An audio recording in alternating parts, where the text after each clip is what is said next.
All right, I think we're ready to get started. Good evening, everybody. My name is Mary Reiner. I am the Culture and Community Manager at Durham Parks and Recreation. I'm just here this evening to give you a quick overview of our agenda tonight. We'll have an introduction after me, just about some ground rules for participation and how we can all best participate in this session, and question and answers at the end. We'll have a welcome by Mayor Leonardo Williams, who's on the call this evening. Following that, we will have Durham Parks and Recreation, Wade Walcott, our director, give an update from DPR. We'll also be followed by a report from North Carolina Department of Environmental Quality. We will also have the Durham Health Department chime in with some guidelines and safety measures. Following that, we'll have a community question and answer session, and then we will finish with some closing remarks and next steps from Deputy City Manager Keith Chadwell.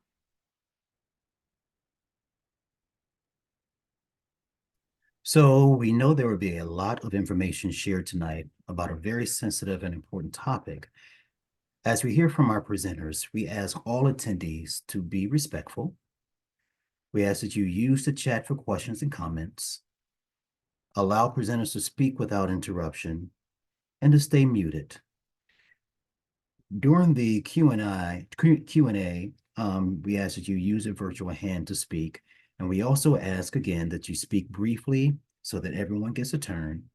Using your camera is optional.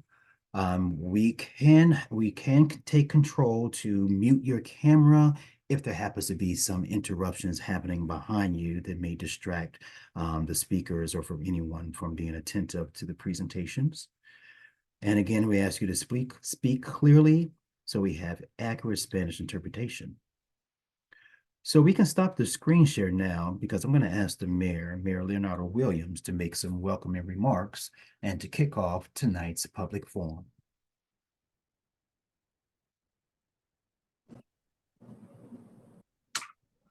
All right. Good evening, everyone. It's good to see you all. Let me start out by saying I'm not an expert at this, but I wanted to be here to be a part of this conversation, and also to let you all know that I'm heavily engaged with this. Been following along and learning as much as I possibly can as well. Just wanted to share a few remarks to get us started tonight. And it is a lot of information, so I prepared a few remarks, and I just want to thank you all again.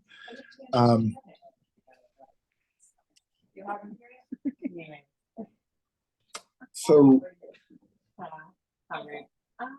are we able to mute everyone?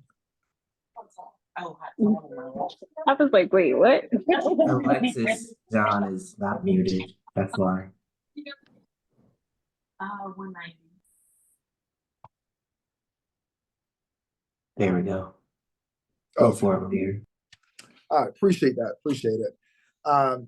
So yeah, I just want to thank everybody for being a part of this. We know how serious it is, and the expectation of transparency and just what the heck is going on is more than fair. And we're going to get into all of that detail tonight. I'm going to go all the way back to the beginning. Really excited to have representatives from the North Carolina Department of Environmental Quality here, North Carolina Department of Health and Human Services. And we all know what the issue is. Let me say one thing for sure. Just in fact, none of us were born when this happened, but all of us are living now, and we are responsible for cleaning this up. And that's what we're going to do. And we're going to take a very measured, professional approach to doing this with experts to guide us. This is a very serious matter. It's not a matter where it needs to be political. So we're gonna the city. This is the city's responsibility. So we're gonna use our resources. When I say ours, I mean like the community's resources. That's why we pay our taxes, to make sure we do handle these types of emergencies. We're gonna make sure we get it cleaned up and to the point where it doesn't happen again. Just give a little context. I say that this, I don't want to preface this with no one at the city made this happen. No one at the city now made this happen. This goes back, 70 years? They made a decision to, the city made a decision at the time to burn solid waste in incinerators in some of these areas. And that decision led to, the release of multi-source ash into these areas. Of course, over time, over time, we've learned a lot more, and we continue to learn more, and to the point where we're so advanced now that we know that we're in a crisis. We're in a predicament that we have to actually close these parks down, and address it. So that's why we have the experts here tonight. No, the city is not going to open up a budget line item and just give it out to a bunch of folks in the community and say, go spend it on how you think it needs to be spent. This will be done the way, governments handle situations like this. And that's with professional partners who are experts at this. And this is their space. That's why we have health representatives. We have, government, entities and representatives here. And you have us here as policymakers to be that open ear to what everyday community advocates are stating, making sure that we are holding our entities and agencies accountable to ensure that there is transparency. So that's why I'm here tonight. And I just got word that some of our county colleagues have just joined as well. So welcome to them. And I'm gonna stop talking and let our experts go ahead and take this on. But we are, just the prevailing guidelines, the regulatory procedures allow for this transition. And the parks were designed with the intent to be safe and usable. That's what we're here to do. We're gonna get all that information and get it out, in the public, where we are, what we're gonna do to get where we wanna be. So I will pass this on to our experts and let you know that the City of Durham is fully committed to getting this back to being an amenity for all of our residents and our kids in the community, so that we can have somewhere safe to convene. And that is our duty, and that's what we're going to do, whatever it takes. So I'm going to pass it back over to you all, and I'm going to sit back and learn with our community on what's going to happen. And I thank you all again for being here.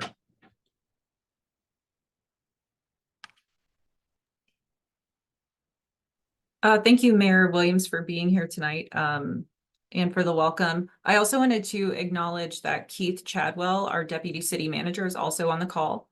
Wanted to give him an opportunity to say if he wanted to say anything or a quick hello before we move on to the presentation from DPR.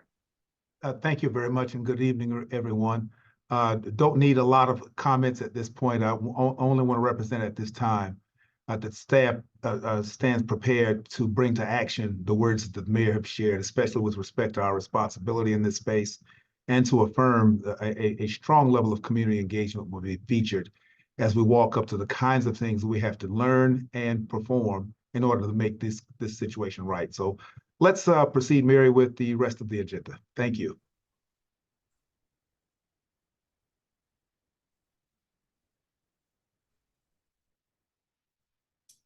All right, well, I think the rest of the agenda starts with me, I believe. Is that right, Mary? So thank you, Mayor Williams, for being here. Thank you, Keith, for your comments, and thank everyone for being able to tune in tonight. And I also want to give thanks to NIS for working with us on developing this tonight, but also equal shout outs and thanks to some of the members of our community that we've been working with the past couple of months. Jesse Huddleston, Ms. Deborah Doman, of really just helping us put together a new path and a better path forward, and as it comes to engagement and transparency, and as most recently helping us put the agenda together tonight. So thank you for all those involved. Again, my name is Wade Walcott. I have the privilege to serve you in the role of Director for the Parks and Recreation Department.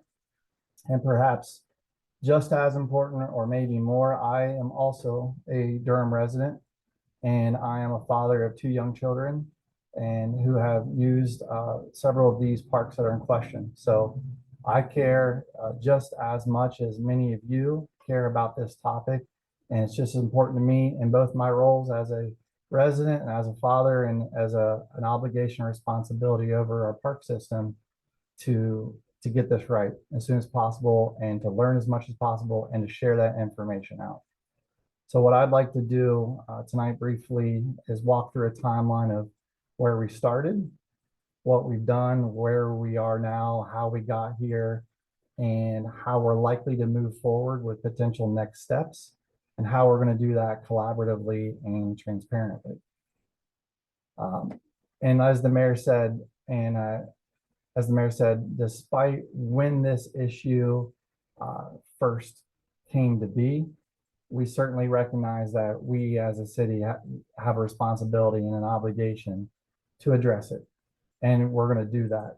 And we're going to do that in an open forum and provide as much information as possible. And hopefully we can come to these solutions and options together. So the timeline, just to walk through it a little bit and to help out with context and background, I'll go through that now. I will reference some items that have occurred. More detail on those items will be explained and expanded upon by our partners, North Carolina Department of Environmental Quality. And so that's a mouthful. And so often, instead of saying North Carolina Department of Environmental Quality every time, I will likely say DEQ. So starting probably around, I'd start with Duke University performed some lead sampling in some of our city parks and began reaching out to our team about that roughly around the spring of 2023 with some of their preliminary findings.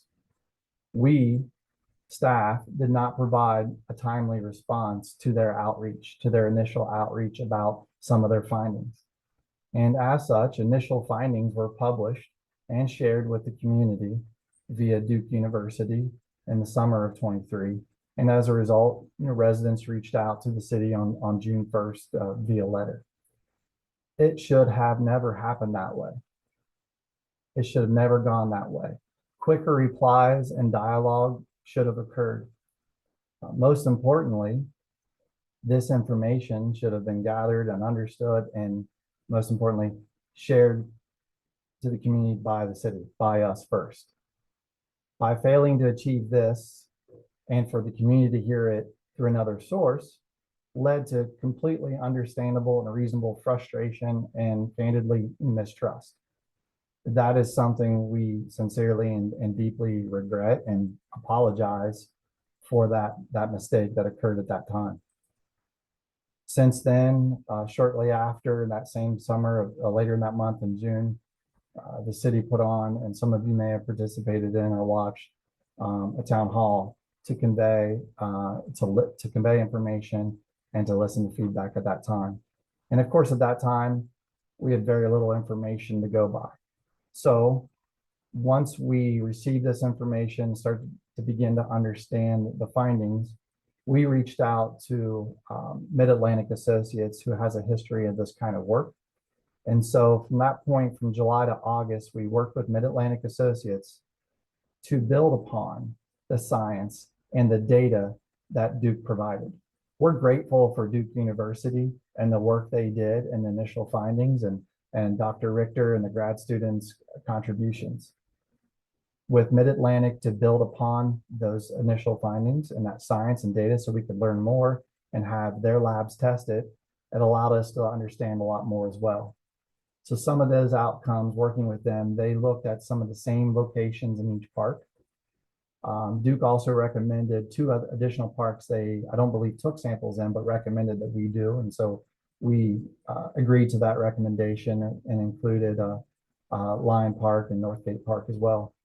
So after working with Mid-Atlantic Associates to get additional testing, They looked at areas that were over 400 parts per million when it comes to lead.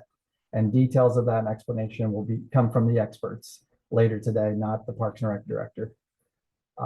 When we got those findings and understood that where there are areas that were over at that time, EPA threshold of 400 parts per million, we prohibited access to those areas of the parks, communicated that, provided on our website additional information and links to safety tips and health agencies for folks to learn more. We also submitted this information to the North Carolina Department of Environmental Quality. And we shared, once we received the full comprehensive data-heavy report from Mid-Atlantic Associates, we also produced I believe it was a one-page plain language summary. So it's important for us to be transparent and put that information out there, but we also feel responsible that we can put it in a way that is easily understood by folks that may not be as familiar with this kind of sector in science. So doing that, those were the first actions. Once we got more information and we reacted, and that took place roughly between July and August. Then September through October, we had DEQ involved. And during that time, they were really got involved and took additional samples and analysis for all 5 parks. And then in November, after they did their analysis, we were provided updates and information at all 5 sites. And that information told us that these 5 parks, these 5 sites were all part of and would qualify for what the state calls the pre-regulatory landfill program. And the DEQ, of course, will explain in greater detail tonight what that means. But simply put, it's put into their program where the city would have access to a funding source to help solve these issues. They also began, I believe it was in December to January, started looking at additional surveying and looking at, divided up each site, each park, and the footprint of the whole park. And they looked at a quarter-acre grids. So divided each footprint into quarter-acre grids and assessed the first 12 inches of soil from the top down. So again, September was a lot of analysis and gathering information. November, we find out that all 5 sites qualify for the state's pre-regulatory landfill program, telling us that there's state funding available. And then they needed to do, the state that is, additional sampling and testing required, because that would help them understand a little bit more what the contaminants, what all contaminants may exist, which then allows them to do a risk assessment of each site and then compare it to the nearly or approximately 700 other pre-regulatory landfill programs in the state of North Carolina. Then again, as I said, December to January was this comprehensive study of each park for the entire footprint and, excuse me, quarter-acre grids for the first 12 inches of soil.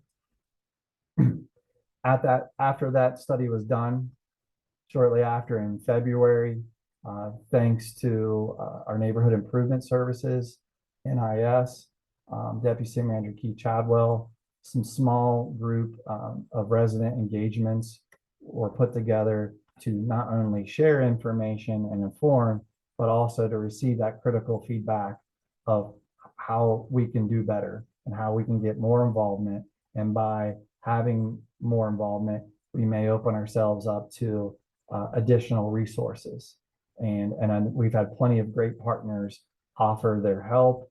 I know Toxic Free NC is one of the partners that have been participating and providing their knowledge and advice as well. So we're grateful for that. Also, in addition to those things happening in February, our department submitted a capital improvement, submitted a request in the city's capital improvement program, or CIP for short. That program is part of the city manager's budget that she recommended to council just this past Monday at the council meeting. And then council will then vote on the CIP. In that, we requested $5 million for $5 million total to cover, to assist with these 5 sites. Now, we don't anticipate or believe that $5 million will fix all the issues of these parks. One reason is, and the DEQ will explain this in much greater detail, we don't fully know all the details that we need to do, that we need to know to be able to begin planning what our fixes or remediation could be. We also don't know for sure, and DEQ can speak to this, of when each park might be up on their list to provide funding for. So instead of us waiting and having the parks close longer than anyone wants to close, we did want to submit for some funding that we may be able to help with some short-term or temporary fixes or alternatives. So that is in this year's budget to assist with this, this issue. We've also provided updates and reminders. This is all in February of 2024. We also provided some updates and reminders on our website, and it lists what the risk scores DEQ provided and assigned for each one of our parks in the pre-regulatory landfill program. Also during this time, we provided an update that the EPA, Environmental Protection Association, they, after many years, updated and changed the threshold of lead of parts per million of what is, I'll say, and this is not probably a scientific term, as far as safe contact with. And they changed their threshold from, and our partners with Health and Human Services here in the county will correct my misspeaking here. But they changed essentially the threshold from 400 parts per million to 200 parts per million. And I don't think that had been changed for quite some time. Receiving that information, we reacted to that, we notified, we made that public, and then we prohibited additional access to all our parks that rated 200 or above parts per million. After February 24th, March through April, we received the comprehensive reports from North Carolina Department of Environmental Quality. These were the reports that include comprehensive data of the quarter acre by quarter acre grid of each of the 5 parks, plus analysis of the 12 inches from top to bottom of soil. As you may know, or as you could imagine, that was a lot of science and a lot of data, and we needed time to work with our partners at DEQ to understand what this meant. They also worked with a contracted vendor, S&ME, to go out to each site to survey and pinpoint to make sure we knew exactly the areas that were of concern. And as a result of that, we had closed additional areas of each park based on the new information that we received. We also closed off the playgrounds and are going to further investigate underneath the playgrounds as well at that time. So that led us up through March through April. What some anticipated next steps could be, but this could obviously change as we get more and more information and data from DEQ. We'll share that and react. We know that further studies are required. We know that the Department of Environmental Quality will do further studies of adjacent park property that wasn't initially studied, just to check. We know that regardless of the findings and regardless of what CIP money comes up, we know these are complex issues and likely have a long time period before we get 100% fix. So what none of us want is to wait any longer than we have to prohibit access for our community to these 5 parks. I don't want that, and I know you don't want that either. So we are going to work with you, we're going to work with the community, and we're going to be creative on what kind of options we can consider and what kind of short-term options and creative solutions we can put together. We're also, of course, going to explore every alternative funding solution possible. And we've started that already with some EPA grants, investigating those, and other state federal grants. We're going to reach out to our, and we'll count on our local elected leaders to reach out to our state and federal electeds and looking for funding of those sources as well, in addition to all of our local funding. The challenge right now, and what we would want to do, is immediately find those funding sources and start making repairs. However, one thing I mentioned a little bit ago that I want to emphasize is DEQ does not know the full extent and all the parameters and all the details of what we're up against. Once we do know all that, then that opens the door for us to start developing solutions and looking at specific funding solutions.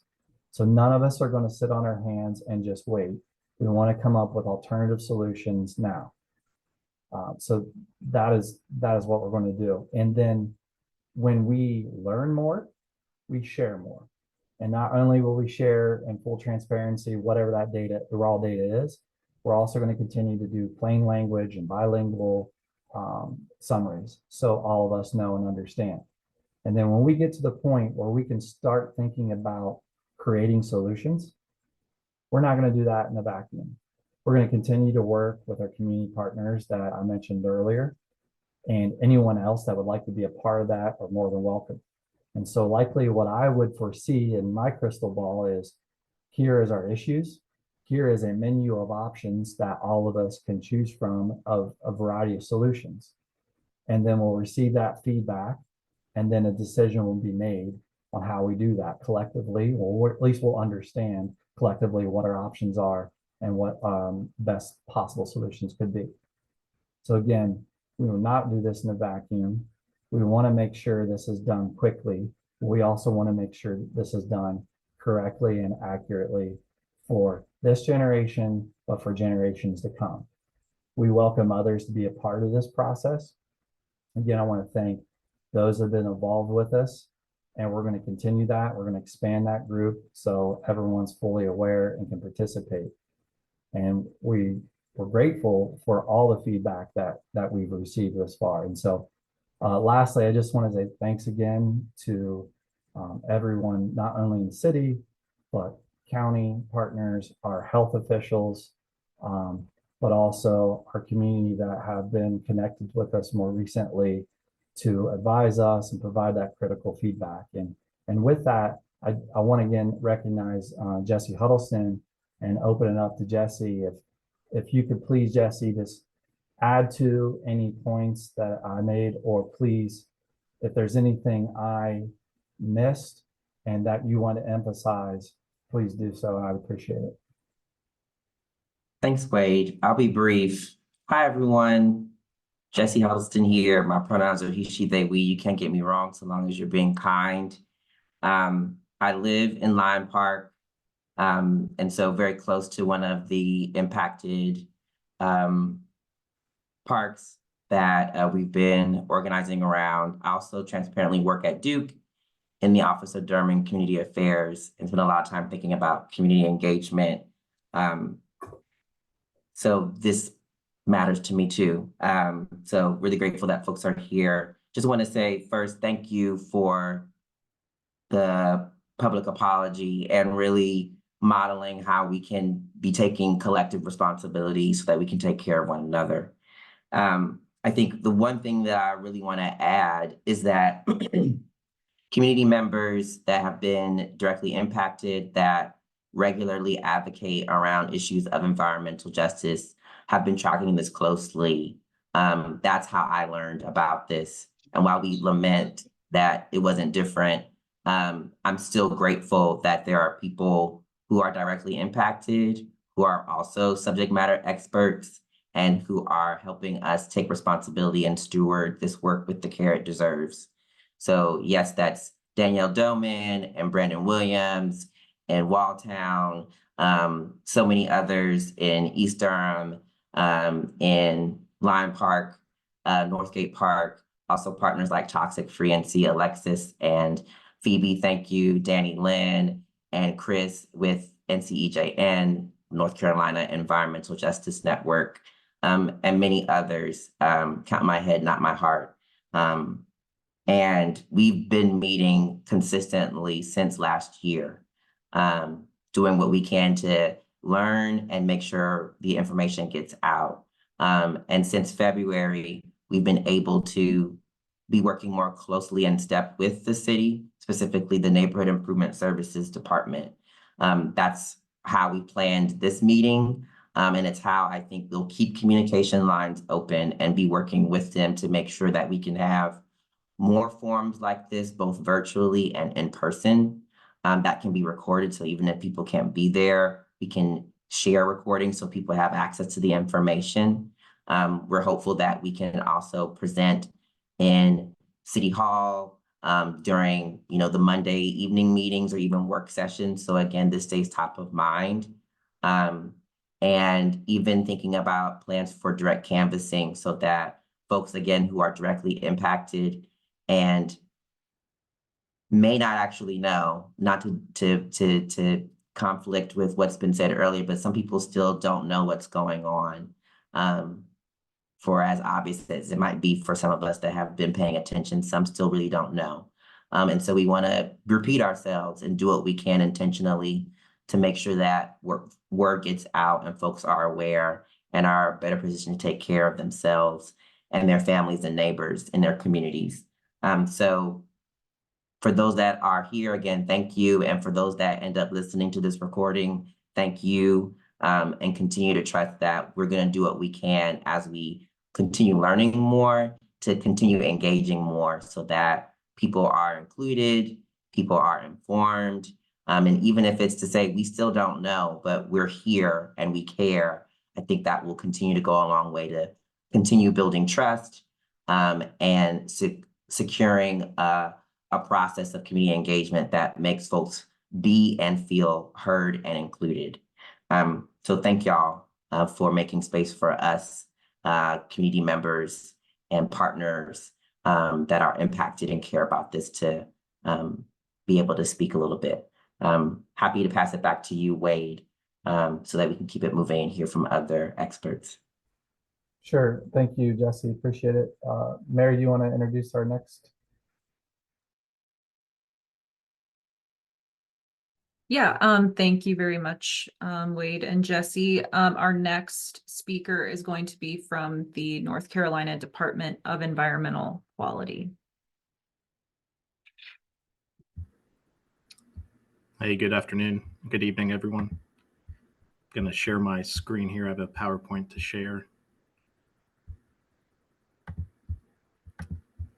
So as Mary mentioned, my name is Kevin Kelt. I'm with the pre-reg landfill unit at NCDEQ. I'm the project manager for the 5 Durham Park sites.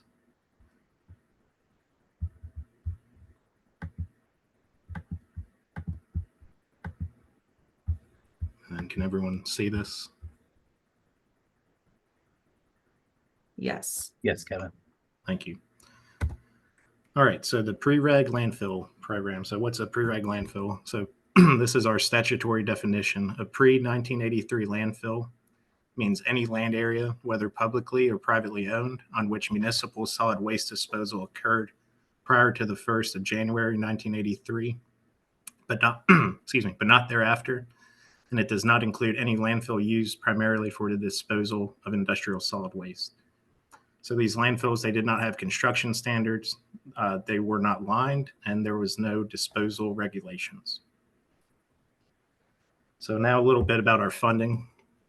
So there is a statewide solid waste disposal tax of $2 per ton, and that's collected for waste disposed at permitted landfills. So 50% of that disposal tax is deposited into the Inactive Hazardous Sites Cleanup Fund, the IHSCF. Through that fund, we receive about $12 million per year. So then the pre-reg landfill program uses funds from the IHSCF to investigate and mitigate risk posed by these landfills. A little bit of facts about our program. We have 666 sites identified in our program. 147 have initiated a remedial investigation or an RI. 59 sites have an RI in progress. 88 have an RI completed, 45 sites are in the remedial design phase, and 43 sites have completed the remediation phase. And we still have 623 open sites. So some of the risks posed by a pre-reg landfill. So there was an uncontrolled mixture of solid and hazardous waste. There could be contaminated soils and exposed waste at the surface. There could be uncontrolled hazardous vapors and explosive gases. There could be contaminated groundwater, which could affect drinking water supplies. We could have waste eroding into surface waters. There may be waste material may have been used as fill at other properties. And there was no prohibition on the use over or adjacent to these landfills. So now a little bit about our program process. So our first step would be to contact a property owner and request access permission. When we've obtained that, we would begin our remedial investigation. So that includes identifying receptors, sensitive environments, and the assessment of potentially impacted media. The RI typically includes multiple mobilizations to the site to fully identify and delineate the extents of contaminants of concern. Some of the items in a remedial investigation are listed here. So a geophysical survey and waste delineation, an above ground vapor survey, the collection of surface water, groundwater, sediment, and cover soil samples, the characterization of waste if applicable, landfill and soil gas collection, the sampling of potable water supplies, and collection of background soil and groundwater samples. The following step would be to create a remedial action plan, a RAP. And so a RAP design could include these following activities, such as the removal of surface debris, slope stabilization, permitting is needed to enact a RAP. So the Clean Water Act with 4441s, the stormwater and sedimentation control permits, and we would install a soil cover system. Next steps would be reviewing potential remedies with the property owners, the recordation of land use restrictions and a notice plat, and a public comment period, which would be followed by a subcontractor bid advertisement, and then a selection of the winning bid to complete the remedial action plan. Then we would conduct post-construction monitoring, and then we would get the release of the erosion control permit and wrap it up with a property owner completing an annual certification form saying that they are maintaining the land use restrictions. So land use restrictions are how we typically manage our pre-reg landfill sites. So what are land use restrictions? So declaration of perpetual land use restriction could include the following types of restrictions. So it identifies the impacted parcel on the piece of land. It outlines the restrictions and the maintenance requirements required for that. It details the representations, warranties, as well as enforcements. It also discusses future sales, leases, conveyances, and transfers of that property. And again, there's an annual certification form that goes along with that. So this is a plat map of a notice of environmental contamination that shows the waste disposal boundary of a site. So this black dashed outlined line here would be the waste disposal boundary. And that was my presentation on the pre-reg landfill program. I'm going to pass it over to Gerald Paul of SNME. He's our subcontractor that has been leading the effort of the activities out here. Thank you.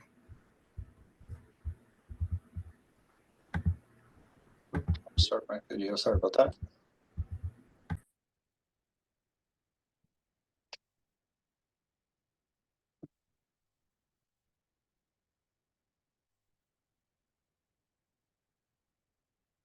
Not sure why my video is not starting.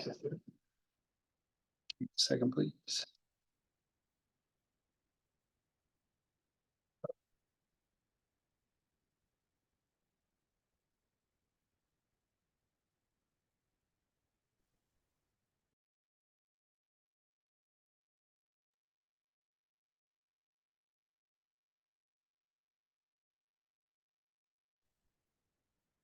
Hello. Apologize for the delay. For some reason, my video is not starting. All right, I think we're gonna have to go without it. Can everyone hear me all right? Yes. Sorry about the video. Let's see, I'm gonna share my screen. Got the same presentation Kevin has. I'm just gonna start from the beginning here. All right. So my name is Gerald Paul. I'm a senior project manager with SNME. There we go. Somebody just got me started. Sorry about that. Again, I'm not sure why the video is not sharing. I apologize. Everything was good before. Okay. Anyway, I'll go ahead and get started. My name is Gerald Paul. I'm a senior project manager with SNME. As Kevin mentioned, we work for the pre-reg landfill unit. This is our site. We've managed all 5 of the parks since they were pulled into the unit. So for my presentation, what I'm going to do is I'm going to give a brief summary of each park. I'm going to start with some of the costs or some of the task orders that have already been completed for the project. And then I'm going to shift into a summary of the initial soil cover investigation that we completed and the geophysical investigation, geophysical survey. Once I'm finished with that, I'll kind of give a wrap up and a summary of the current investigations that are going on now. And then I'll talk about some of the things that we're going to go through in the future. So first, we're going to start with the East Durham Park. Go. So to date, we completed the same 3 task orders for all 5 parks. We did these all together. The first was the DP2, and that was the initial soil cover investigation. That's the report that's already out to the public. With that report, we collected representative soil samples for quality and thickness, and we analyzed those samples for volatile organic compounds and lead. Next, between March and April of 2024, we conducted a geophysical survey to approximate the vertical and horizontal extents of the waste disposal unit. The geophysical survey, if you don't know, Kevin alluded to it, but it's a non-invasive technique that's used to look down into the soil and look for anomalies. You're looking for anything like waste, metal that'll reflect, or voids in the subsurface. And the third task order that we completed for each one of these parks and for the East Durham Park was we took that data from the DP2 reports where we had insufficient soil cover and we had grids that failed for lead exceeding the EPA health-based screening level of 200 milligrams per kilogram. So this is kind of a layout of the sampling that we did at the parks. It was mentioned earlier that the park is broken up into quarter-acre sections. It's 10,000 square feet, 100 foot by 100 foot, and we sampled to a depth of 12 inches. At the East Durham Park, we installed a total of 69 individual soil borings across the park property. Of those, we composited those into 21 composite soil samples.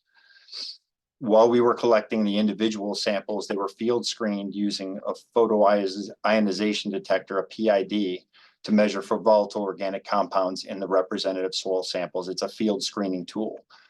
From the field screening tool information, we measured samples from 0 parts per million to 20.4 parts per million across the investigation area. The map that you can see here is from the DP2 report. It was our figure 5. So this figure, it kind of gives you an overall worst case scenario of all the sampling data. It took our sampling data into account and then the historical data that was collected at the sites. So our figure combines the historical exceedances of that health-based screening level of 200 milligrams per kilogram, and it also takes into account the insufficient soil cover thickness as per the pre-regulatory landfill guidelines. And so there's a definition of what that means here. The insufficient soil cover is defined as there being less than a foot of soil over the waste material or the waste being encountered in that top foot of soil. So the grids that are outlined here in red, they represent both, either a combination of exceeding the EPA screening level or having insufficient soil cover. Hey, Gerald, I'm sorry to interrupt. We Yes. have a few requests in the chat for you to slow your speech for the benefit of the Spanish interpretation. Sure. Thank you. All right.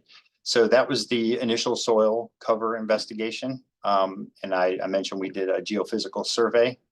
As you can see, the orientation of this drawing is now flipped sideways, but the geophysical survey went beyond the initial investigation area to cover the additional park parcels. And so what you can see here, and this is outlined in the reports that were just recently submitted, this dashed line represents what we believe to be the extent of the waste disposal area. This is a tool that we use under the pre-reg landfill contract to initially identify where we think the waste is located. And we go back and ground truth that with waste delineation, soil borings, and we'll get to those investigations soon. Switching gears, this one is the East End Park, and the summary is very much the same because we've completed the same investigations for all three parks, but the summary is going to be a little different. So here we collected representative soil samples again for soil quality and thickness, and we analyzed the samples for volatile organic compounds and lead. We conducted a geophysical survey, and then we went out with that information and field marked the grids so they could be fenced off. At the East End Park, we had a total of 41 individual soil samples. There was a lot less impervious surface out here in order to investigate, so that's why we had fewer samples. Of those individual soil samples, we composited 16 samples for laboratory analysis. Again, with the PID, we field screened those samples, and the results ranged from 0 to 0.3 parts per million across the investigation area. This is that same figure 5 that was pulled from our DP2 report. And this, like I said, this gives kind of an overall summary of the exceedances and the lack of soil cover in these areas. So it took into account that historical information along with the data that we collected. The geophysical survey at this property, it went beyond the initial investigation area as well. And as you can see here, some of the identified waste extends across the street and then to the south as well. Moving on to Walltown. Exact same 3 task orders were completed for this site. Representative soil samples for quality and thickness. We analyzed those samples for volatile organics and lead. We conducted a geophysical survey, and then we went out and field marked the grids. This one was a little bigger and had a lot more open area. We installed a total of 140 individual soil borings at the park property.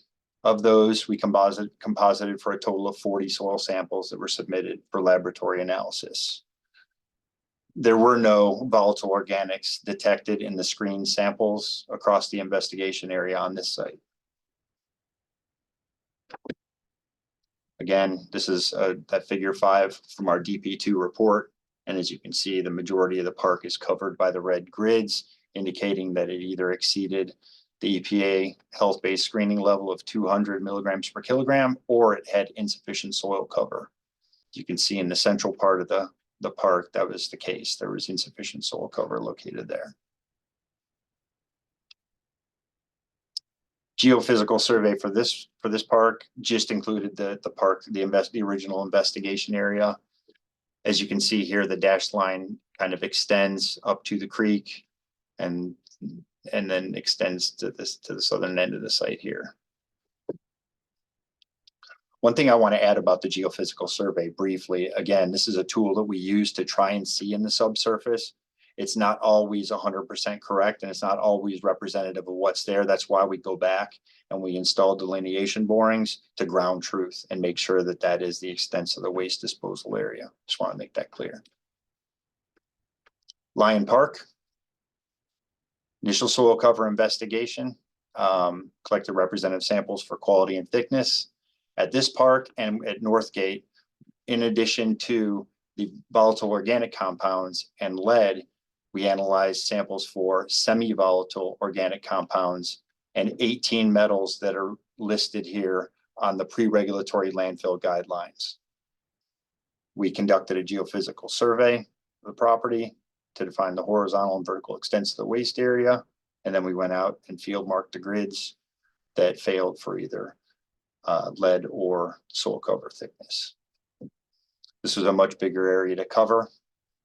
We had 169 individual soil borings that extended out into the woods, with a total of 52 composited soil samples that were sent for laboratory analysis. We field screened, as we did with the other samples, for volatile organics. Here, the results ranged from 0 to 50.1 ppm.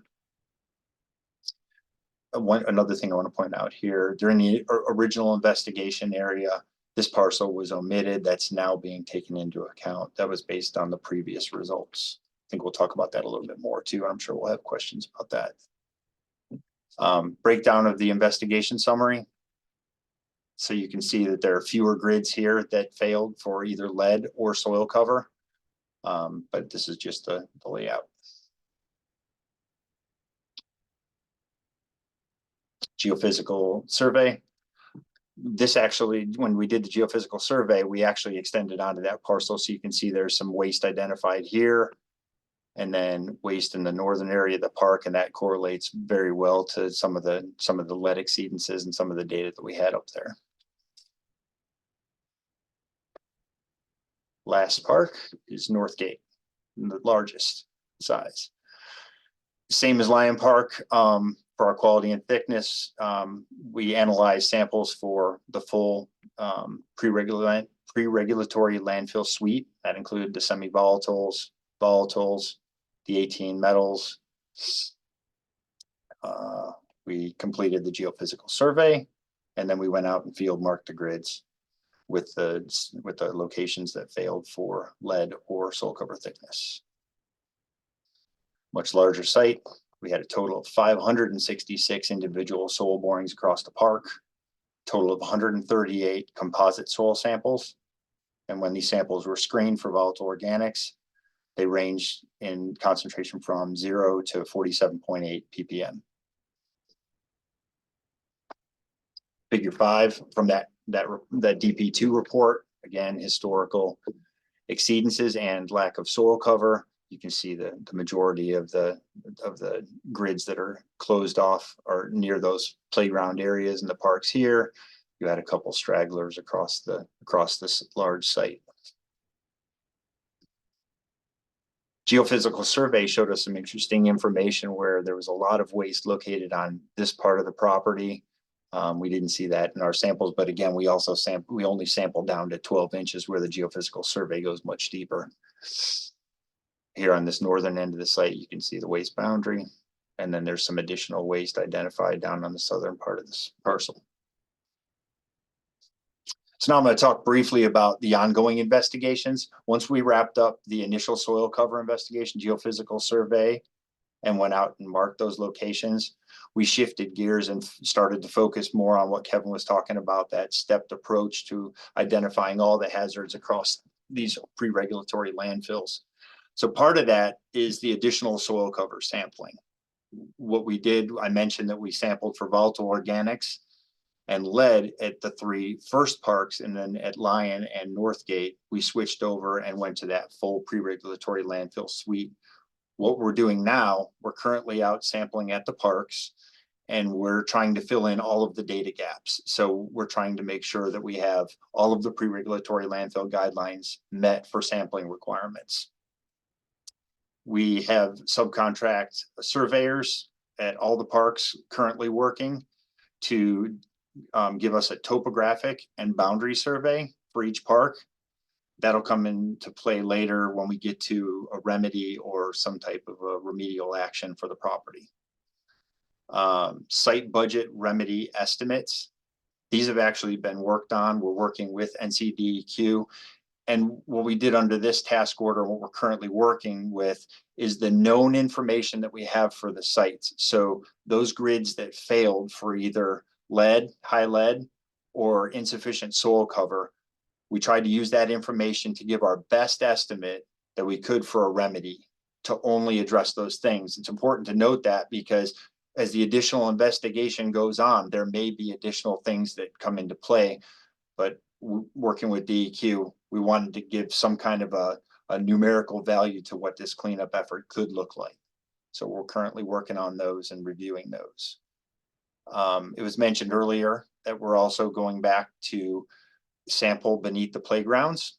When we were doing our initial investigation, some of the playgrounds had kids present. We didn't want to be in those areas.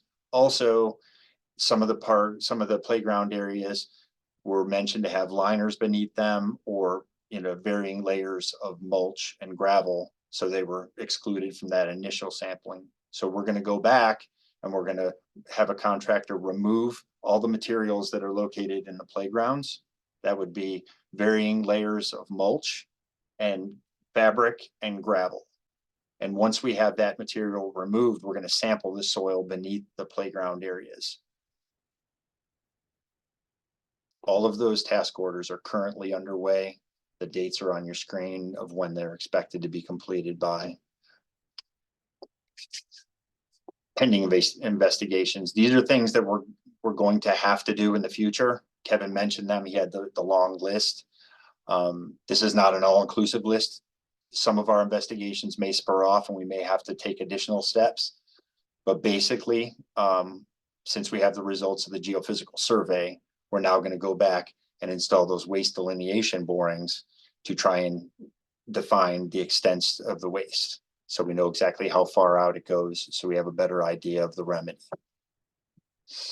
Background soil sampling. This is a really important thing. When we're sampling for inorganic constituents, the metals, it's important to have background samples to compare those to. You want to make sure that there's either contamination, or if that material is also identified in naturally occurring soils, which a lot of inorganic chemicals are identified throughout the state of North Carolina. Surface water assessments. This is just to, I think 3 or 4 of the parks have streams that flow directly through the center of where we believe the waste disposal areas are. Surface water assessments will determine if materials are potentially leaching from the landfills. Same thing with a groundwater assessment. We'll install a series of groundwater monitoring wells, both around the perimeter of the extended waste boundary and in some cases within the waste boundary, to look for concentrations of groundwater constituents that may have leached out of the waste. Another assessment that we frequently do is a soil gas assessment. That's to assess for concentrations of soil gas and landfill gas that may be produced from the breakdown of waste from these landfills. And finally, once all the assessments are complete, we will package everything together with a remedial investigation report. That summary report will identify all the potential hazards that exist at the landfills, and it'll share that with the pre-reg landfill group. And from that point on, like Kevin mentioned, we'll develop a RAP, or remedial action plan, which will help us plan for the remedy for the site. And that's the end of my section. Again, I apologize for the video. I'm really not sure what happened, but.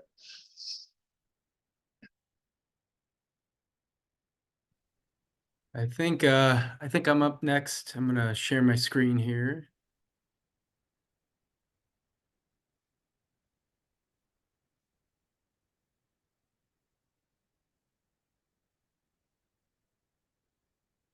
Can someone just let me know that you can see my PowerPoint slides and it's in Yes, you're good. Perfect. Thank you so much. So I'm Jeff Jenks. I'm the medical director at the Durham County Department of Public Health. And I'm going to just talk to you a little bit tonight about some of the health consequences of lead exposure and some things that you can do to keep yourselves and your family members safe. I'm going to restrict my comments just to lead. I'm not going to talk about any of these other volatile organic compounds. So why is lead exposure a concern? So lead exposure can cause long-term negative health consequences from babies in utero all the way to adults. Negative health consequences in babies in utero can include low birth weights.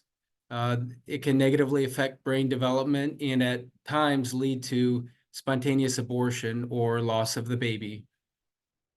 In children, it can negatively affect brain development, which can lead to learning difficulties and behavioral issues, can cause hearing loss, which can contribute to learning difficulties and behavioral issues, and less commonly can cause kidney damage, anemia, which is low red blood cell counts, and it can lower vitamin D levels. Vitamin D is really important for normal bone formation, particularly in children. And then in adults, lead can cause stomach problems, kidney problems, muscle and joint pain, and then some of those cognitive effects, difficulty concentrating, irritability, and more commonly in adults than children can cause anemia or low red blood cell counts. There is no safe blood level in children. You can see here on this table, even blood lead levels less than 5 micrograms per deciliter can have negative health consequences. So in children, decreased achievement in school, lower IQ scores, attention and behavioral problems. In adults, it can negatively affect the kidneys. And as mentioned, for pregnant persons, it can have negative consequences on the developing baby. So what are some sources of lead exposure? So the two primary sources are the ingestion of lead, which the lead will get absorbed in the gastrointestinal tract, get into the blood, and then go throughout the body and cause potentially cause health problems, and through inhalation. So the lead gets into the respiratory tract, is absorbed in the lungs, gets in the blood, and then goes throughout the body and can potentially cause health problems. So the primary source for the ingestion of lead is lead paint. So lead paint in homes that were built before 1978. The paint can flake off, the chips can fall to the ground, they can eventually turn into dust, and then that dust can get on hands, particularly little hands from kids who are playing or toddlers who are crawling on the ground. Toddlers put their hands in their mouth, and that can be a common way that lead is ingested. Other ways are through contaminated water from lead pipes, lead glazed cookware, which was relatively common before the early 1970s, and then that got phased out. But if someone has old cookware, 50-year-old cookware, that could contain lead glaze, or cookware sometimes that is bought outside of the United States can contain lead. Contaminated soil we'll talk more about in the upcoming slides. And then these are all less common reasons. Contaminated food from imported spices, for instance. And then if you've got a 50-year-old toy that was manufactured before 1978, that may have lead paint on it. Lead can be inhaled, again, primarily from lead dust from lead paint, but also tobacco smoke can be adulterated with lead. And then another, common cause of lead toxicity in adults, although overall it's uncommon, would be lead exposure in the workplace. So if someone's engaged in work that involves mining or welding or iron work, you can be exposed to relatively high concentrations of lead. Indoor sources of lead exposure are more common than outdoor sources, again, because the primary source of lead exposure is from lead paint. So why are we, particularly concerned about lead exposure in children? There's a number of reasons. I mentioned one, young children are more likely to put their hands in their mouth. And so if they've come in contact with dust with lead in it or lead paint chips, it can be ingested that way. Children under the age of 6 absorb lead more easily than older children and adults, so up to 4 times as efficiently. And children's bodies are still developing. So one of the reasons that lead can have such a harmful effect on the developing brain is that something called the blood-brain barrier, which keeps toxins out of the central nervous system, which includes the brain and spinal cord, is still developing in young kids. So it just less efficiently keeps toxins like lead out of the central nervous system.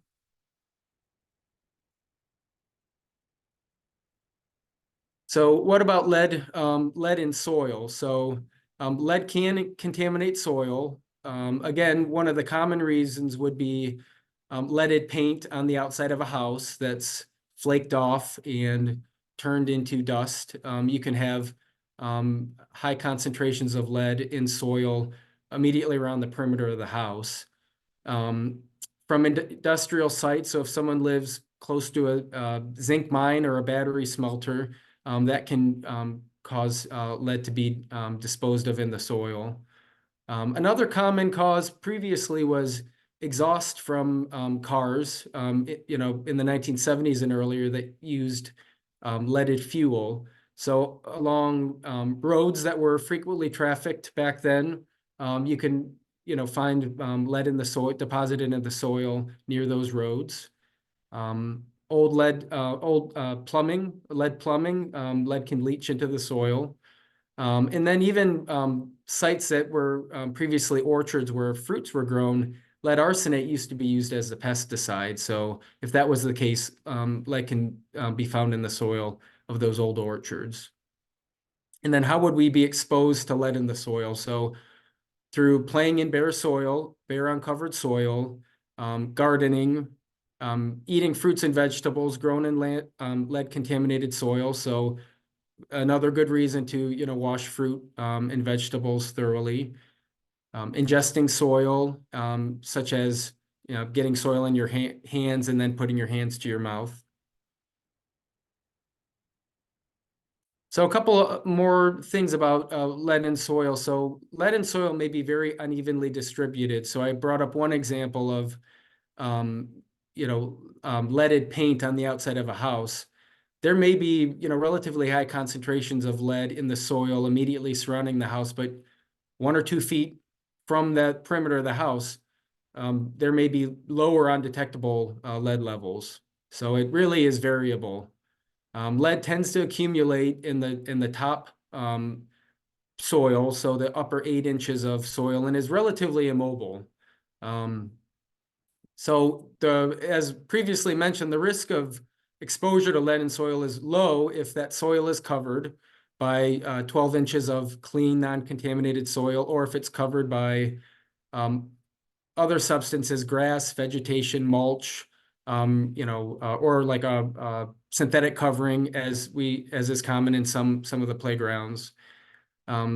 So just to kind of hammer on that point, since the primary way that lead exposure occurs is through either ingestion or through inhalation.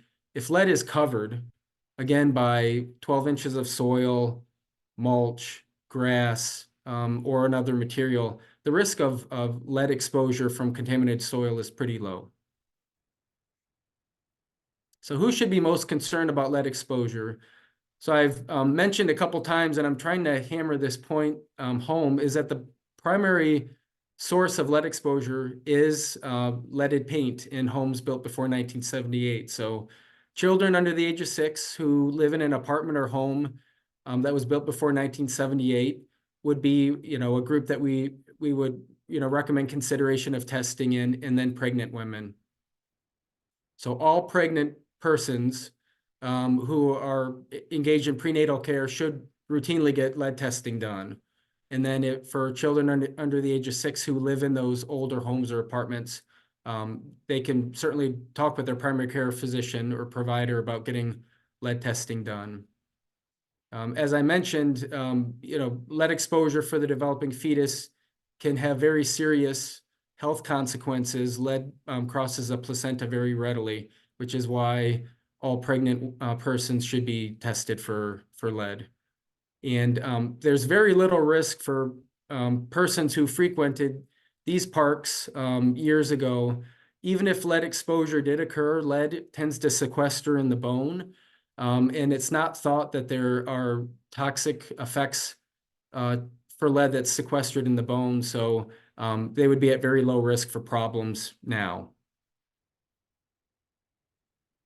So how can we reduce our risk for lead exposure? So wash hands frequently, especially children, especially if you've been playing outside. Something that I do, and I sometimes successfully, sometimes unsuccessfully ask my kids to do, is take their shoes off when they enter the home, because any soil or dust on those shoes, if it contains lead, can then be tracked into the home and can deposit on the floor and the carpet.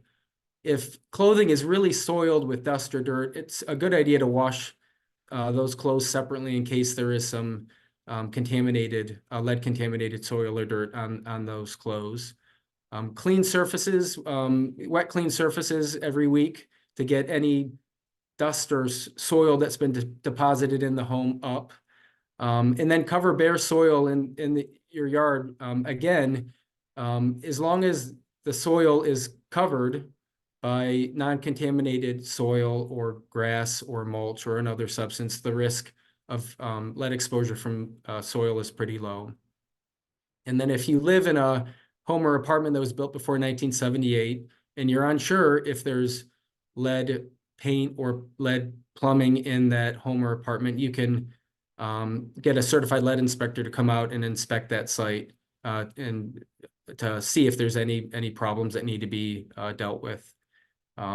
As I mentioned, washing produce really well in case there's some lead contaminated soil on it, avoiding tobacco smoke and avoiding those other products that may contain lead, such as lead glazed cookware or pottery.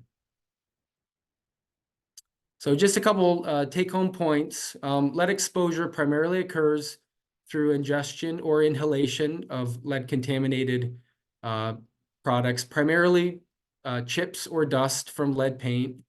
The toxicity can cause a wide range of problems and can be permanent. There is no safe lead blood level. And lead exposure can occur through contaminated soil, but the risk is low if that soil is covered. Children under the age of 6 who live in housing built before 1978 and pregnant persons are groups that we would recommend lead testing in. I'm happy to take any questions during the question and answer period, which I think is next.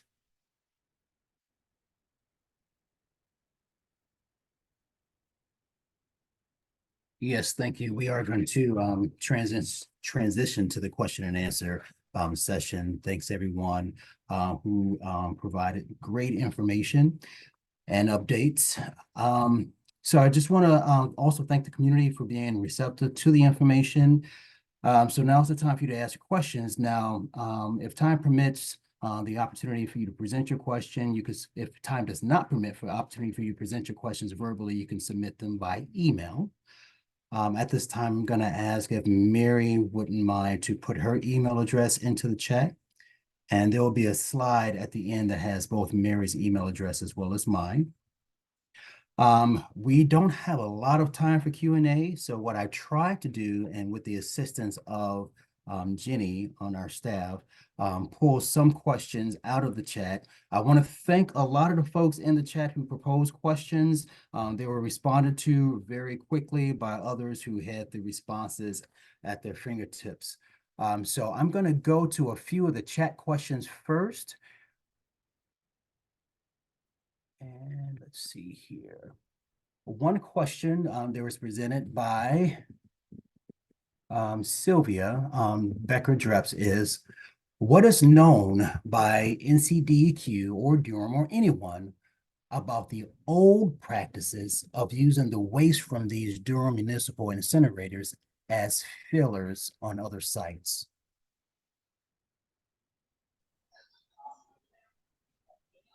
I'll repeat the question if anyone here can respond to it. About old practices of using the waste from these Durham municipal incinerators on other sites.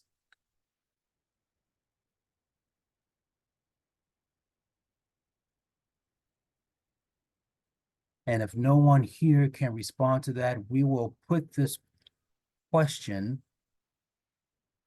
on the site, or we'll funnel that question to the appropriate person and make sure we have a response for it on the website. Katie asked a question, given that there is a creek that runs through Lyon Park, are there any plans to do downstream testing? I could take that one for DEQ since we're going to be doing the sampling. The surface water sampling that I mentioned before, part of that procedure is to sample upstream of the landfill, adjacent to the landfill, and down gradient from the landfill. So yes, we will conduct surface water sampling downstream. Thank you. And this next question might be for you as well. Some parks are bordered by streams. Will those be included in the groundwater assessments? Could you repeat the question again? Some parks are bordered by streams. Will those be included in the groundwater assessments? If the surface water is adjacent to the landfills, yeah, that'll be included as well. Yep. Thank you. And that was a question from Jessica. I have a question from Laura. Is it an option to post information? And this sounds like a question for you, Wade. Is there an option to post information and allow families to make their own choices about the risks and benefits of park usage? For example, if people chose to sign a waiver that they want to still play at the playgrounds or the parks, as opposed to restricting access universally.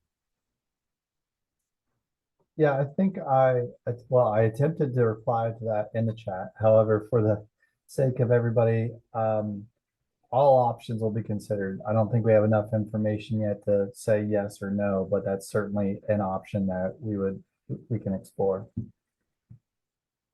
Thank you. And Wade, I'm going to propose a question that might be for you as well. This is a question for the frame of reference with regards to the $5 million.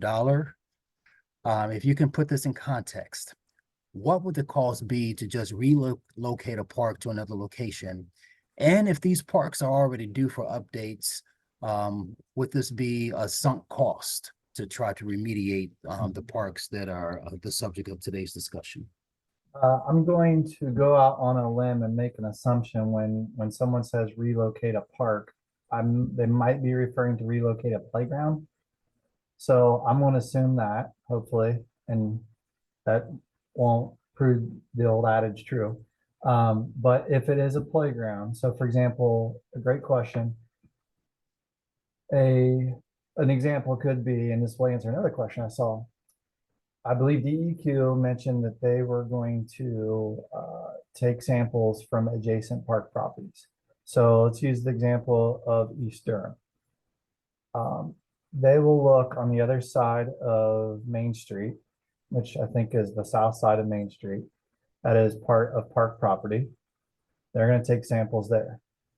Depending on what the results are, and let's hope and assume the results are good, then one of the things our CIP request could do is take a look at demoing the existing playground and shelter on the other side of Main Street, East Durham Park, and do a community engagement process to build a new and better and improved and more accessible and more accessible playground and a shelter. So that cost, I'll give you an idea. I won't know for sure, but playgrounds that we are trying to do now that have intentionally inclusive features for all abilities, that we would want to have the right kind of accessible surface and want to provide shade for folks. If you look at Merrickmore Park and their playground, for example, that's roughly in the $300,000 range for a playground with those kind of features, give or take size wise. Thank you for that response. I'm going to go to a few of the hands that are raised, and please forgive me if I mispronounce your names. I'm going to go with Donna first, then Gillette, and then Alex. So Donna, if you could take yourself off of mute. Donna Frederick. Good evening. Thank you. Thank you so much. My question had to do with part of the question you just answered about mitigating the park. So if they find something adjacent to adjacent properties, who will get involved with that? Like there's some houses that are really close to the parks. So when they find that, what would be the steps for mitigating that? Well, I could, and DEQ, I'm sure will speak to this, but I could speak to if there's only the public property, right? That could be adjacent park property, and then we would take, if that were to occur, in the example I just gave, we would go through the same steps we've done previously. But I would ask another partner to speak to, I think, Ms. Frederick, you might be speaking to like private property, is that right? Yes, if it's really close to, there are some houses that are close to some of the parks, you know, and there is, you know, underground water running under Northgate Mall. That creek runs underneath the mall. That's across from Walltown Park.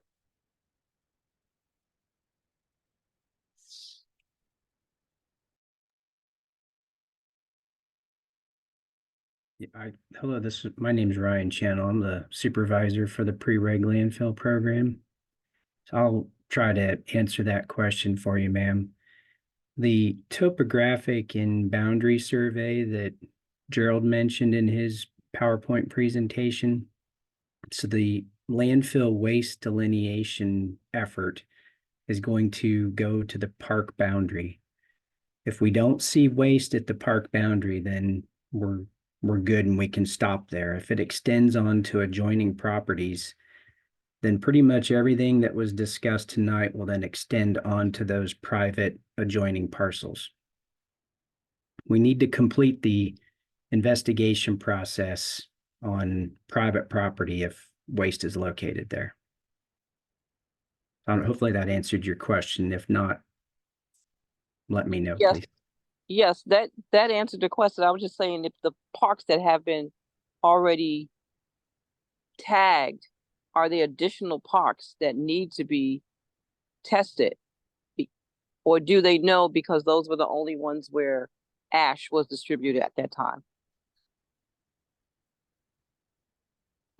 The step out as far as the few parks that have the adjoining property, we didn't include those in the beginning. So those are going to be in the next steps here in the next coming months.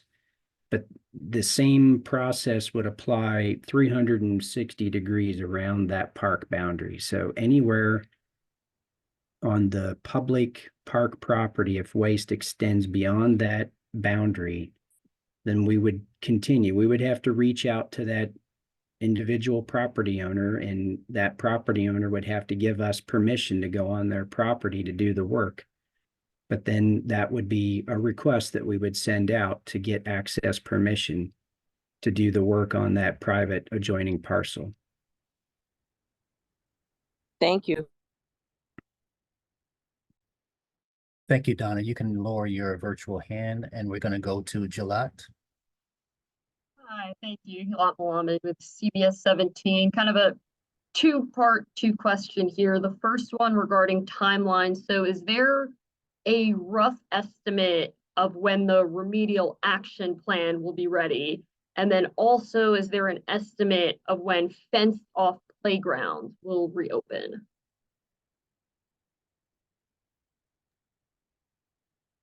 I can answer the first one, and probably I would anticipate it will be possibly the remainder of this calendar year to finish the investigation. So the investigation has to be completed before we can even consider remedial action options.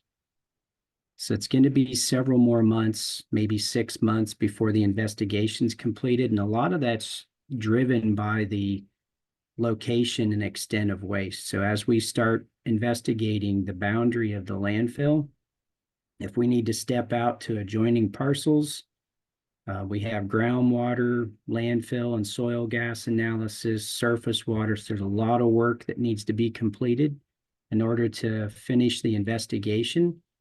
And then the investigation information is what we use to help develop options for a remedial action plan. So this program's a risk-based remedial action program. So it's not, we don't remove landfills. I mean, most of them are large and the volume of waste that needs to be removed is very expensive. So some of the slides that were shared with you tonight, we've mentioned 12 inches of clean soil being imported and installed over top of the waste to provide that protective barrier over that material. Your second question with the playgrounds, that's going to be, I think, July before we have that work done. But Gerald might be able to help me pinpoint that a little bit more. We have to characterize that material that's currently in place and then remove all of that. That all has to go to a landfill. And then we have to sample the soil underneath the playground cover material, which is a combination of mulch, gravel, and fabric. It varies from one playground to the next. And then from there, that information will be shared with the city and the community, and we can go from there.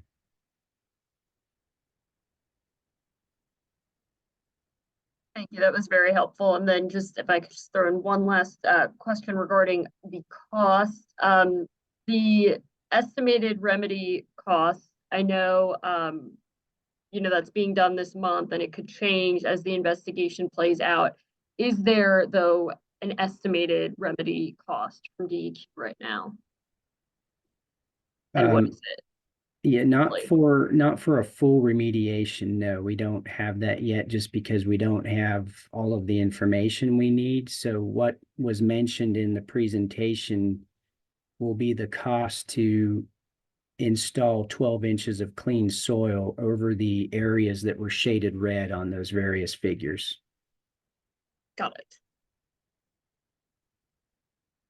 Thank you, Jalad. You can lower your virtual hand. I'm going to now go to Alex. Hey, thank you. Yeah, I'm glad to know more about the remediation process and what that looks like. And my question, I guess, is mostly about how and who gets to decide when, these places are safe again and we can go back to using them. I appreciated hearing about the other ways that we can be exposed to lead and how using a park may be relatively safe compared to, say, living in an old house. And so I just would appreciate that perspective being taken into account when we're spending money and, creating a solution to fixing these issues with the parks, because it seems to me that we could spend a lot of money to try to make the parks 100% safe and kids can go play there. And then they're going to go home to their old house. And maybe it's even riskier to be in that house than it is to be playing at the park. So it's not that I don't want them to be safe, but I'd like to be able to hear how we can use that relative risk as part of the decision-making process. And is that something that we even have control over, or because it's part of the EPA regulations and the state, who decides when this is safe and whether we can go back to using these places, considering that there may be other ways that kids and families are at risk that are not even a part of this, and that may be even more significant. So I'd just be curious to hear about that perspective on taking the relative risk into account as we're designing solutions. And another perspective on that is that having parks shut down means, kids are not being able to play outside like they used to, and there's probably some negative effects from that as well. So, I appreciate the approach of being cautious and wanting it to be safe, but I would also like to hear about how it is. Maybe we can take a little broader perspective into account as we're thinking about the path forward. Since we have limited resources, maybe some of those resources are spent to help families who live in old houses and that sort of thing, and taking care of other ways that people are at risk.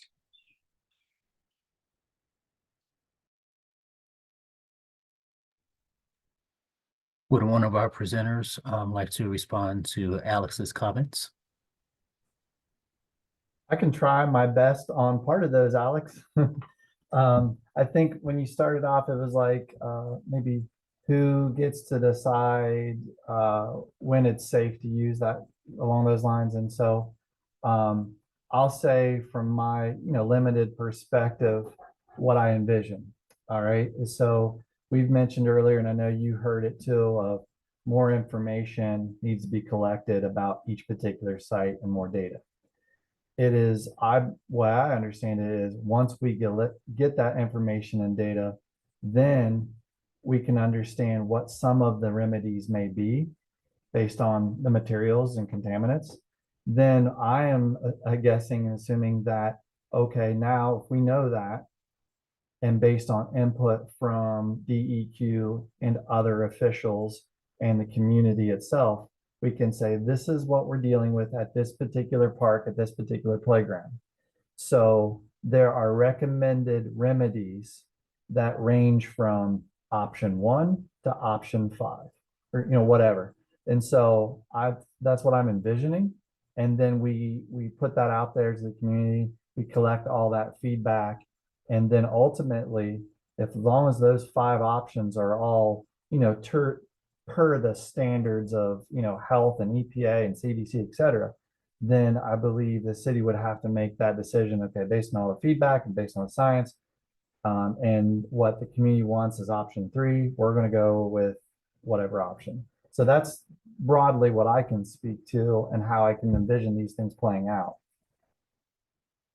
I'll chime in briefly just to highlight again our advocacy and work with NIS to have more direct canvassing and like targeted public education for the neighborhoods that are directly impacted by this. The idea there is that we'd be able to actually not only share information with folks who might have questions or might not know, but also receive information so that folks who really care and want it to be open sooner rather than later or have ideas and suggestions can be providing that feedback. And so I think that's exactly why I'm hopeful that as we continue carrying out our engagement plan, there are resources made available to support English and Spanish, interpreted, direct canvassing in the neighborhoods that are directly impacted. And that can be happening in conjunction with the research that DEQ is facilitating. So just naming that, Alex, and I think some others have asked questions that are sort of similar to yours to really, again, keep the communication lines open so that voices are being heard and taken into account when these kinds of decisions are being made versus them being made unilaterally, because what's best for Northgate Park folks might be different than Lyon Park, might be different than Walltown, might be different than East End. And so just trying to like offer some of that nuance and why communication lines being open then help when figuring out how to make that decision. And Jesse, if I may, I just want to say thank you to Alex for bringing this subject up, because I think Wade and yourself handled the first part, and then my good friend Josh Lohman and many others are going to talk about the second part, which is addressing the homes and all of this stuff that's been going on inside these homes for quite some time. It is not a secret that the North Carolina Department of Health and Human Services has been really trying to test homes in Durham County for lead-based paint for quite some time. And when this particular situation came up, they really started drumming up a lot of their activities and logs and everything from years past. So to Alex, thank you for not thinking it robbery to bring up, what about when these kids come home? What happens then? Those programs are still available. The uptake has never really been spectacular, if you will, but at the same time, with this being a clear and present issue, the North Carolina Department of Health and Human Services is prepared to really come out in force and really provide that information, provide that testing for residents. I just thought it very prudent to let you all know that. In this particular juncture, I'll just really pass it on to Josh Lohman, who probably can speak a little bit more eloquently about it because he is our SME. Josh?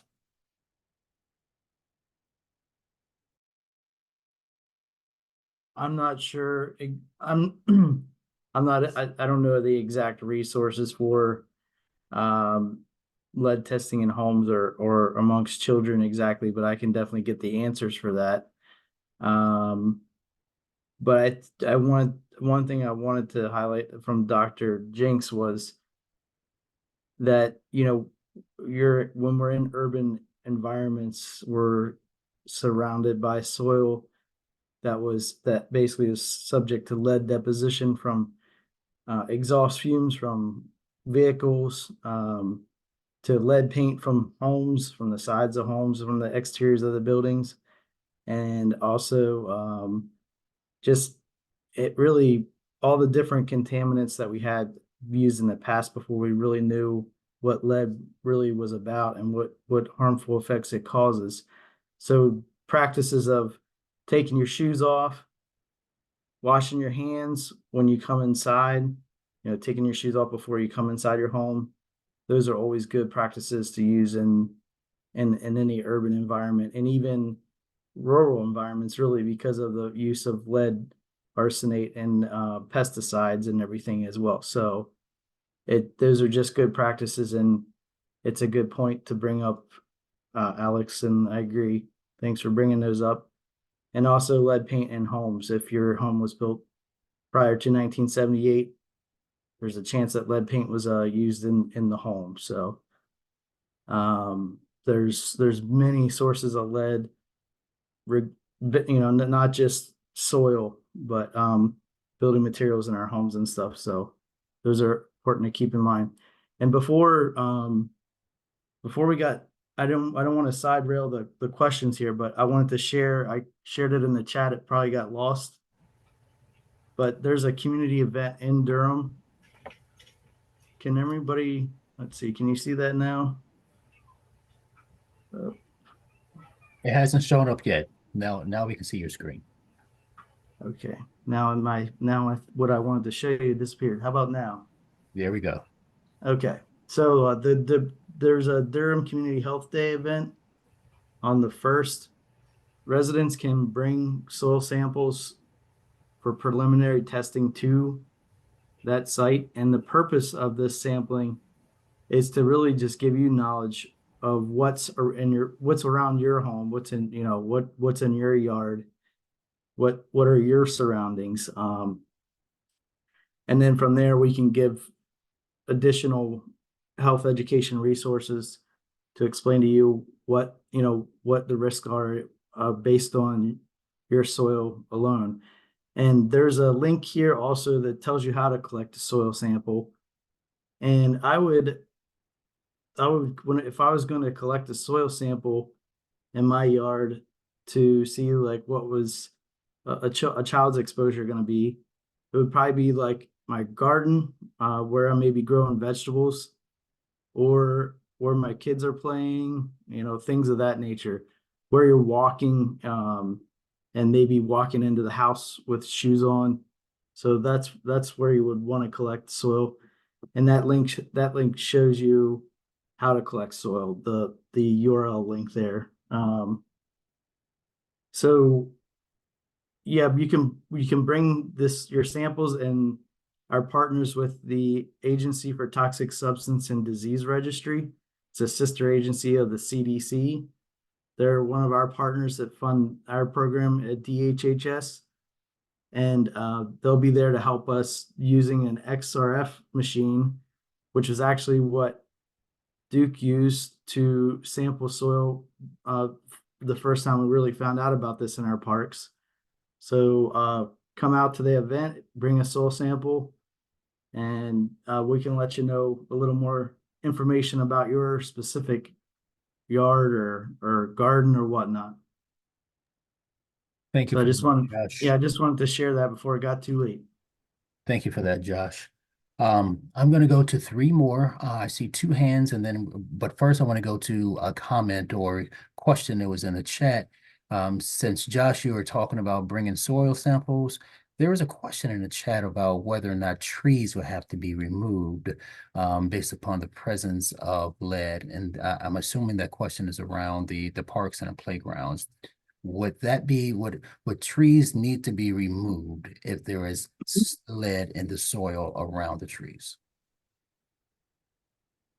I can take that one. Yeah, so as part of the remedy, if we're installing a soil cover over the waste, putting soil up against the roots of those trees would cause them to die. And so, yeah, so they would definitely need to be removed. Plus, when the trees are located in the waste disposal area, as they die, they fall over, they tend to expose waste. So even if we were to cover around the trees, when they fall over and die, the root structure pulls up the cover that we put over the top of it. And that usually includes a geosynthetic fabric 12 inches below the ground surface. It would rip that fabric up and expose the waste. So yes, to answer that question, if the trees are over the waste, they would have to be removed. Thank you, Gerald. And the last two questions are going to be from Jessica and from Jesse. So we're going to go to Jessica first, and then Jesse, you're going to bring us home with the last question during this Q&A session. And then we're going to segue into some closing remarks from DCM Chadwell. Jessica, take it away.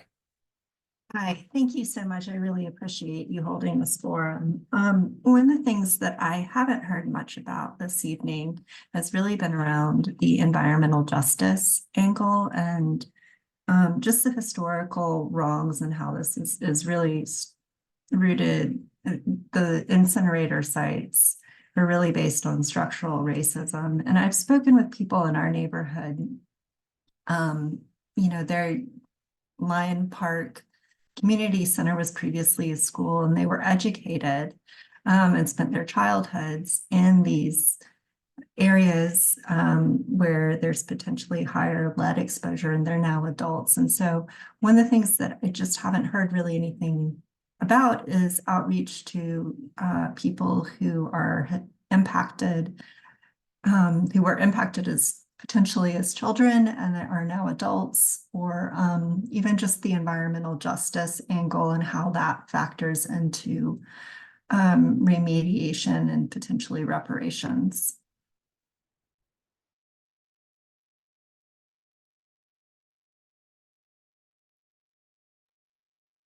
So Jessica, was there a specific question that you wanted one of our panelists to try to? Yeah, the question is, how is environmental justice factoring into decisions that are being made?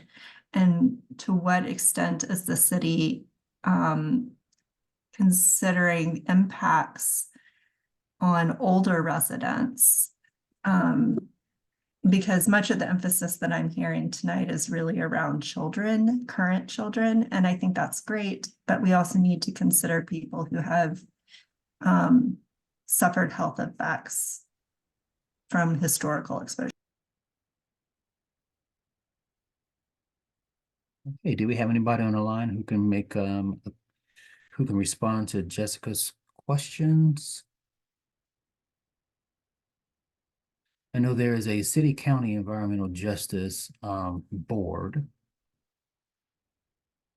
So I don't know. Hello, this is Keith Chadwell. I'm going to take a stab at it and don't know that I'll have a complete and total answer as I understand the point of the question.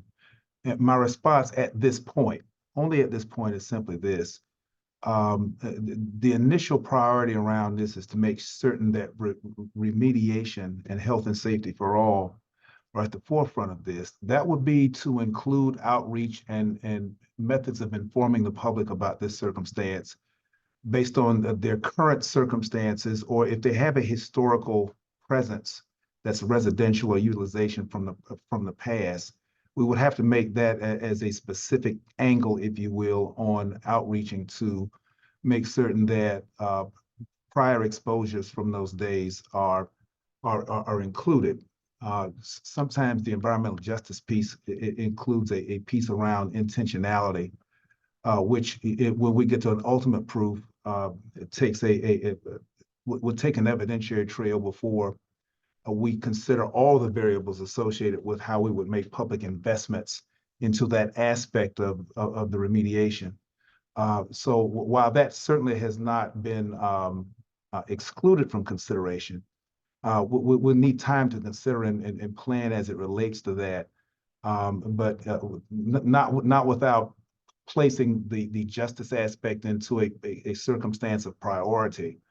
We do have an initial focus on making sure that there's a safety element that was done the scenario under which those decisions were made are certainly not applicable today, and it certainly will not be anymore. And so I want to start that way, and as we procure this, and as we have more engagement of this type, and hear perspectives like that, we'll certainly engage and consider our options and variables around that space. Thank you for sharing it. Thank you. And Jesse? Some of this is happening in the chat, and I guess I'll just, to keep things brief and wrap this up, invite folks again to reach out to Alexis. Alexis, if you can put your email in the chat again.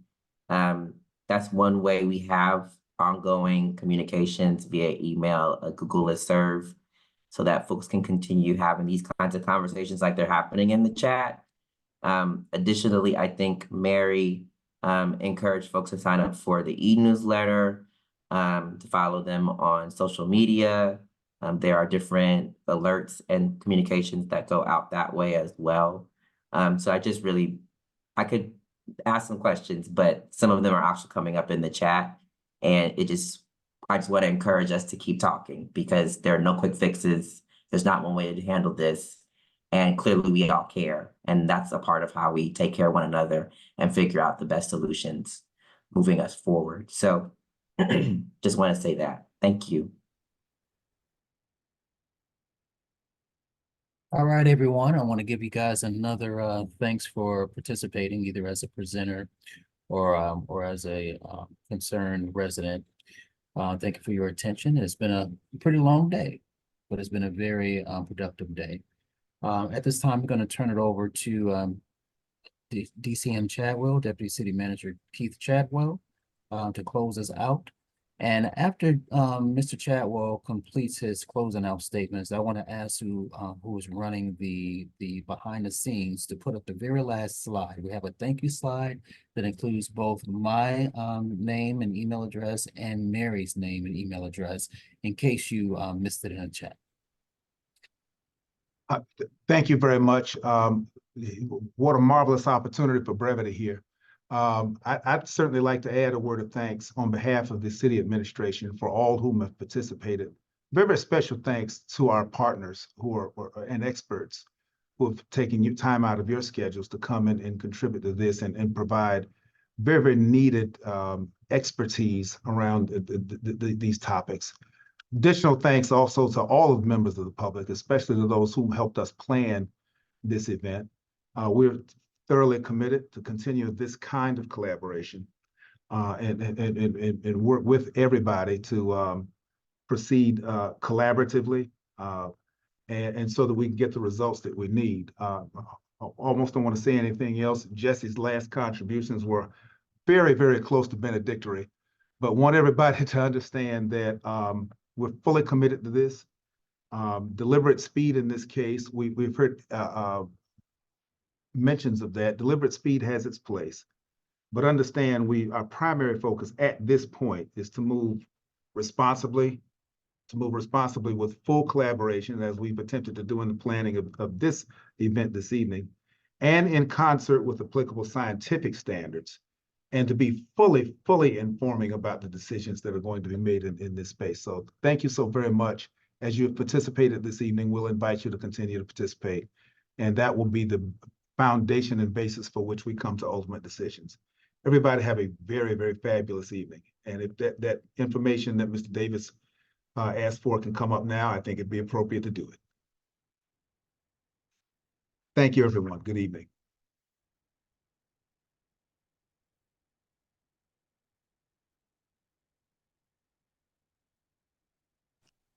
Thank you.